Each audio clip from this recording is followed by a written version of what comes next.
I used to think love was only a gift for the young and the wealthy until an older billionaire stepped into my life. My name is Olivia Carter, 54 years old, a librarian in a small riverside town near New Orleans. A quiet life, no scandals, no blazing passions, just morning coffee and books. I believed I had closed the door on love. Then Alexander Hayes appeared, a silver-haired billionaire whose gaze didn't just see me but reached deep into places I thought had long since died inside. My heart suddenly stirred, but he also carried a secret that forced me to face two cruel choices: accept it or lose everything. If this is only the beginning, what do you think will happen next? Hit subscribe and walk with me as this story unfolds. Dawn in New Orleans always arrives slowly. I stood in the kitchen holding a white ceramic mug, the warmth of coffee mixed with the strong scent of roasted beans. Old R&B music slipped softly through the little radio, filling every corner of the house. Golden sunlight filtered through the curtains, scattering thin strips of light across the table. Every morning was the same. I brewed coffee, took small sips, and looked out at the street still damp with dew. Every time I told myself, I'm okay. But this morning, amid the stillness, another thought echoed inside my head. Am I really living? Or just repeating the same days? I don't know the answer, only that a part of me is still waiting for something to come and wake it up. The library was as quiet as usual that morning. I was organizing books when a shy little girl, about 10 years old, stepped closer. Her voice was soft, almost afraid to disturb. "Miss, do you have any stories about a girl who wants to be a writer?" I led her to the children's shelves and pulled out a book with a pale blue cover. She hugged it to her chest, her eyes brightening. "One day, I want to write too. I want people to read and see themselves in my stories." I smiled, a gentle smile like a passing breeze. But somewhere deep inside, a distant shadow stirred. A quiet sigh escaped. No one heard it. I once had dreams like hers. Then they sank away, like a book folded closed for too long. That afternoon, the phone rang. It was Linda, my best friend from college. Her voice was full of excitement. "There's a fundraising gala this weekend. You're coming with me, don't say no." I laughed. "Linda, I don't have anything to wear to places like that." "Nonsense. You're most beautiful when you're yourself." I shook my head, though she couldn't see it. "I don't belong in that world. It's full of successful, famous people, and I'm just the town librarian." Linda was silent for a few seconds, then said firmly, "That's exactly why you should go." Before I could answer, she'd already scheduled a pickup. The call ended. Alone in the quiet room, I stared at my worn closet and wondered, if I go, what's the worst that could happen? I stepped back to avoid a waiter, but the wine glass in my hand tilted and spilled. The amber-red liquid ran down the sleeve of a stranger's vest. I'm sorry," I said quickly, reaching for a napkin. He smiled, his voice deep and warm. "It's just wine." Before I could respond, he suddenly held out his hand. "Since you caught my attention, why not complete it and dance with me?" I hesitated, then placed my hand in his. The polished wooden floor gleamed beneath us as slow jazz music filled the room. The chandelier above cast warm golden beams. We moved slowly. I still didn't know his name, only feeling the steadiness of his hand and a look in his eyes that made me think, maybe I was stepping into a new chapter. The next morning, as I opened the library door, a bouquet of yellow tulips was neatly placed on the reception desk. Among the flowers was a small card with just a few words: "Had a wonderful evening." A. I held the card, reading it over and over. For some reason, it warmed my heart.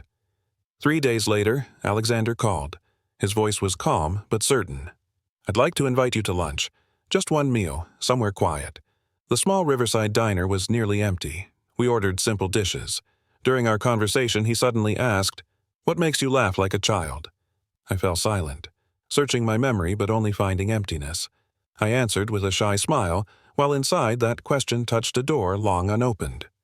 That afternoon, we walked along the Mississippi River. The breeze carried the scent of water and the gentle sound of waves. Alexander handed me a cup of hot peppermint tea. "I remember you said you don't drink coffee at night," he said, as if it were the most important thing in the world. Clouds gathered and the first raindrops fell. He tilted his umbrella toward me, letting his shoulder get wet. I looked up, meeting his eyes under the narrow canopy. In that moment, a thought slipped into my heart. Maybe I can still love.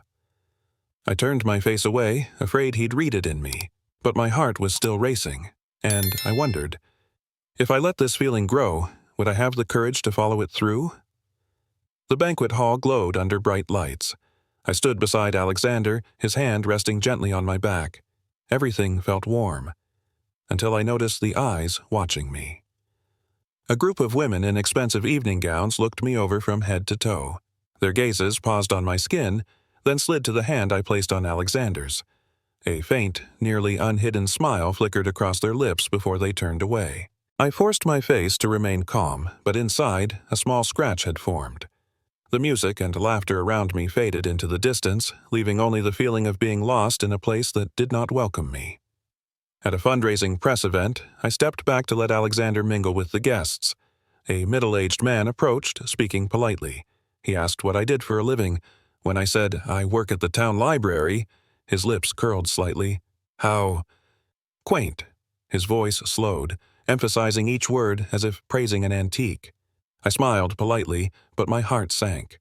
That word wasn't just a comment. It placed me in a small box outside their world. Alexander turned back, placing a warm hand on my shoulder. I nodded at the man, but inside the feeling of shrinking remained unchanged. The dinner table stretched long, covered with a white cloth, flanked by aged paintings marked by time. Golden light reflected off crystal glasses and shining silverware. The conversation around the table revolved around the stock market, international politics, and billion-dollar deals. Each sentence felt like a playground I had never stepped into. I sat quietly, lightly touching my glass, keeping a smile on my lips. No one asked about me, and I did not intrude. I just listened, as if I were a fleeting guest in their world. If you were me in that moment, what would you say to not feel so out of place? A relative sitting across from me leaned in. Her voice was sweet, but her eyes scrutinized sharply. "What do you do to be part of this world?" The room seemed to shrink. The distant clinking of cutlery against plates echoed faintly. Before I could find words, Alexander placed his hand firmly over mine. "We're building our own world," he said quietly, no need to raise his voice. His eyes rested on me, warm and certain. The table fell silent for a moment. Then the conversation shifted. I hadn't said a word, but his hand stayed on mine. Somehow, I felt a deep breath release from within me. That night, I stood before the bedroom mirror. The yellow light revealed every wrinkle near my eyes, every dark spot on my skin. The dress hanging on the hook was a bargain find, hastily bought just in time for the party. In my mind, images of the women who had walked beside Alexander appeared. Perfect hair, outfits straight out of magazines, confident smiles in the crowd. I lightly touched the glass as if trying to erase the distance between them and me. But the reflection remained. An ordinary woman standing in a story she sometimes doubted she truly belonged to. That morning, when I opened my phone, the screen was flooded with harsh red words. "Gold digger. Stay in your lane." They appeared coldly, mixed with paparazzi photos of me walking beside Alexander. My fingers trembled as I scrolled down. Each word felt like a small knife, cutting into the fragile hope I had just begun to nurture. I placed the phone face down on the table, trying to breathe deeply, but the feeling of exposure and judgment clung tightly. Outside the window, sunlight poured in as if to declare it was an ordinary day. But inside me, a darkness had begun to spread. That evening, I texted to cancel dinner. The reason was simple. Something came up. But really, I just didn't want to go out, didn't want to face anyone's gaze. Not even his. The phone buzzed minutes later. A single message from Alexander. "I'll wait." I read it over and over, then set the phone down.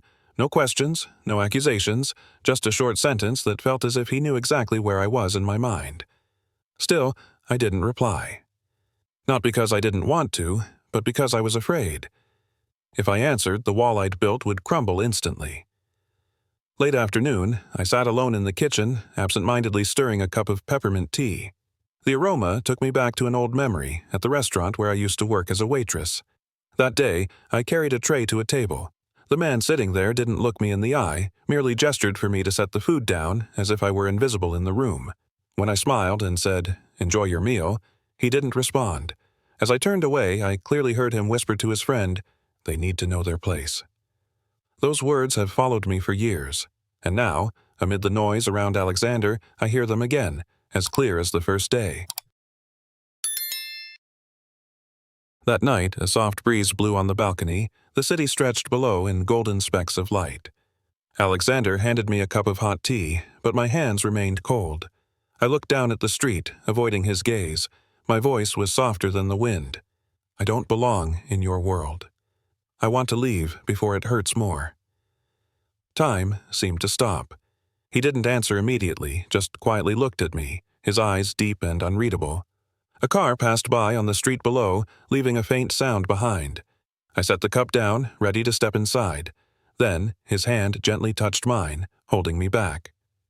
The next morning, when I opened my phone, the screen was flooded with images of Alexander and me holding hands, leaving a party. The photo was deliberately zoomed in on our intertwined fingers, the headline in bold letters, "The Mysterious Woman of Billionaire Haze, Love or Strategy." In the comments, endless vicious words piled up. Each one seemed like a countdown to a moment I already knew was coming, when every gaze outside would focus on us, refusing to see us as just two ordinary people. I turned off the screen, but the feeling of being watched lingered, creeping into every breath. Lisa sat across from me in our usual cafe, her voice lowered as if afraid someone might overhear. "Olivia, stay off social media for a while. Don't read it. Don't look for it. It'll only hurt you more." I traced the rim of my coffee cup, eyes drifting to the worn wooden table. "I don't just want to avoid it," I whispered. "I want to disappear." Lisa was silent, only the soft clink of her spoon against her cup. I knew. I had just spoken aloud what I'd long tried to hide, a vague but powerful wish, to leave it all behind, before the rest of me got torn apart by the eyes and words out of control. Late at night, the phone rang. I looked at the screen. His name lit up in the darkness. Alexander's voice was low but firm. "Meet me tomorrow. I'll show you."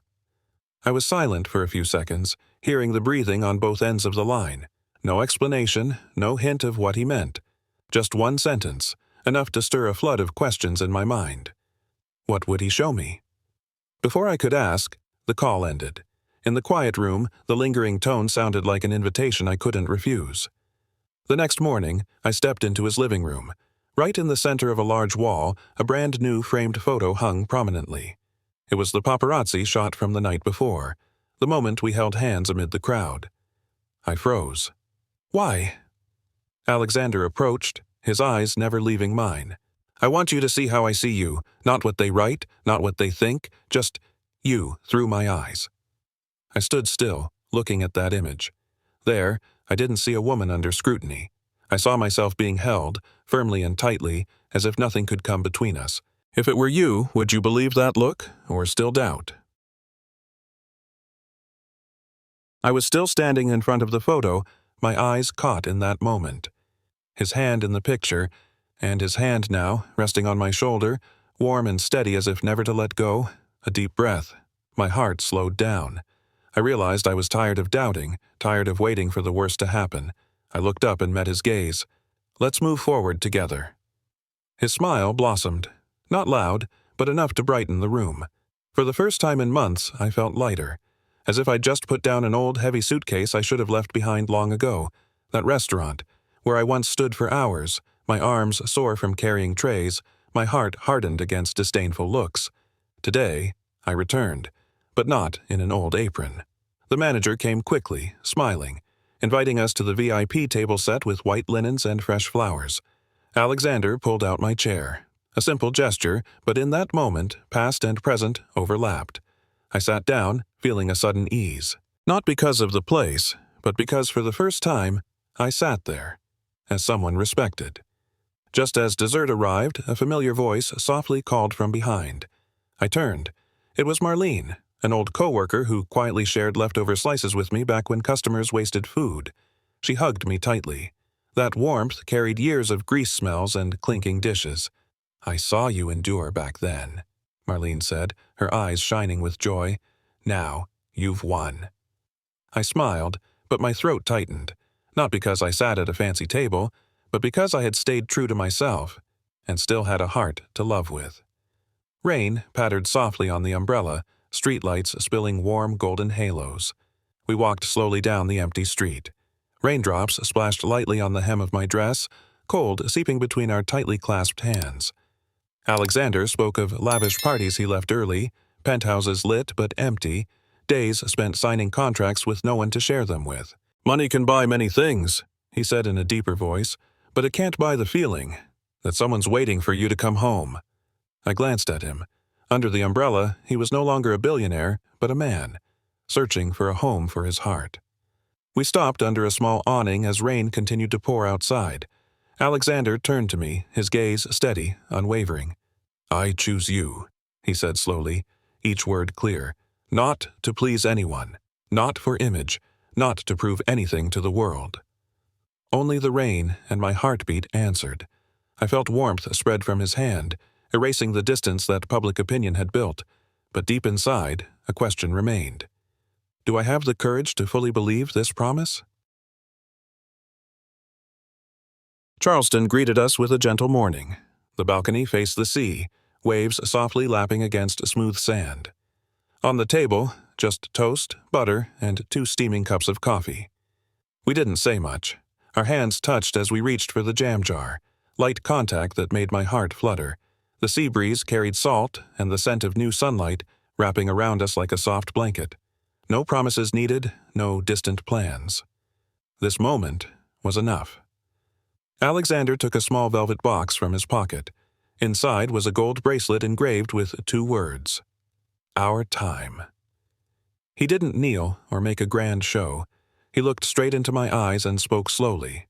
"I can't promise to avoid every storm, but I promise to hold your hand through them all." My throat tightened. My fingers trembled as he fastened the clasp, the soft click like closing an old door, opening a new one. Amid all the noise out there, those words were quiet but echoed forever in my heart. I used to think that as long as I was safe, I would be okay. No love, no pain, no opening up, no disappointment. But then I realized, living safely to avoid hurt is not really living. The days with Alexander showed me my heart could still stir, despite all the seasons of rain and shine. And I understood that happiness isn't about avoiding scars, but finding a hand willing to hold mine, even when the scars remain. The door to my heart, it was never fully locked. I just didn't dare open it. Money used to be the wall blocking me from moving forward. Fame was the spotlight that made me hesitate in the shadows. The right to live, to be loved, seemed long lost to me. But Alexander taught me that everything can start anew. Love isn't a prize reserved for the young or the wealthy. It's for those who dare to open their hearts, who dare to believe in truth and patience. I realized I hadn't lost anything at all. I just never allowed myself to see that love could break every boundary, every prejudice, and reach to the very core of the heart. Love knows no age, no limits. It is a daily choice, to open or close the heart, to accept or reject, to trust or doubt. I choose to open my heart, because life is short and love is a gift for those brave enough to receive it. You deserve that too. No matter your age, no matter your circumstances, you deserve to be loved, to be cherished, and to live true to yourself. If this story touched you, please like and share so others can hear it too. Subscribe to the channel so you don't miss stories of hope, strength, and boundless love. Will you choose to stand outside or step into your own story? Comment "Me too" if you're ready to open your heart.